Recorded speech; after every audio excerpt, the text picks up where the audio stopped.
Survivors of the Titanic tell no greater story of heroism than that of Thomas Andrews, Titanic's chief designer.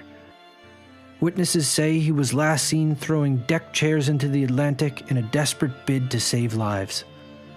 But who was the real man who built the Titanic, the man the world has come to cherish? Uncle Tommy was certainly not a saint. He was a perfectly normal person, a great sense of humour, I'm told, from stories that have come down through the family.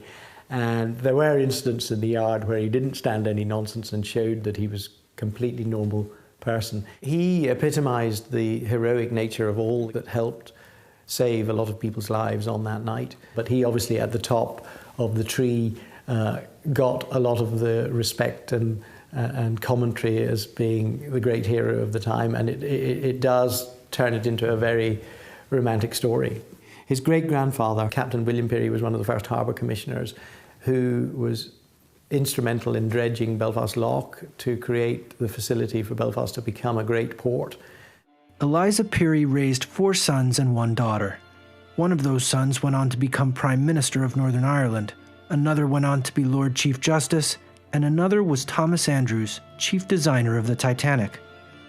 They were raised here in Ardara in Cumber, only minutes away from the family's linen factory and surrounding workers' cottages. Thomas Andrews broke the family tradition in the linen industry by following his uncle, Lord Peary, into shipbuilding. You serve your time with the men, that's the family motto and still is today. And there he is, Uncle Tommy, mucking in with thousands of other apprentices, serving his time. Over 5 years, Andrews worked alongside the other shipyard workers. He too took on the other hard labor jobs, like any other man. But Andrews was unlike most apprentices. After attending this elite private boys' school in the centre of Belfast, he began his apprenticeship at Harland Wolff by day, while attending this technology college at night. Ship design had caught his imagination, and under the direction of Lord Peary, Thomas Andrews had become a formidable shipbuilder. Thomas Andrews' passion for shipbuilding was soon matched by his love for Helen Riley Barber, the daughter of another linen factory dynasty. Within a year, this wealthy couple were married and moved to this family home in South Belfast, still here today. It was while living here that great Uncle Tommy began a dream of his lifetime. He was to design the 3 biggest ships the world has ever seen: Titanic, Olympic and Britannic. On the 31st of May 1911, Titanic was launched in Belfast, boasting extraordinary specifications, and Uncle Tommy was at the pinnacle of his career.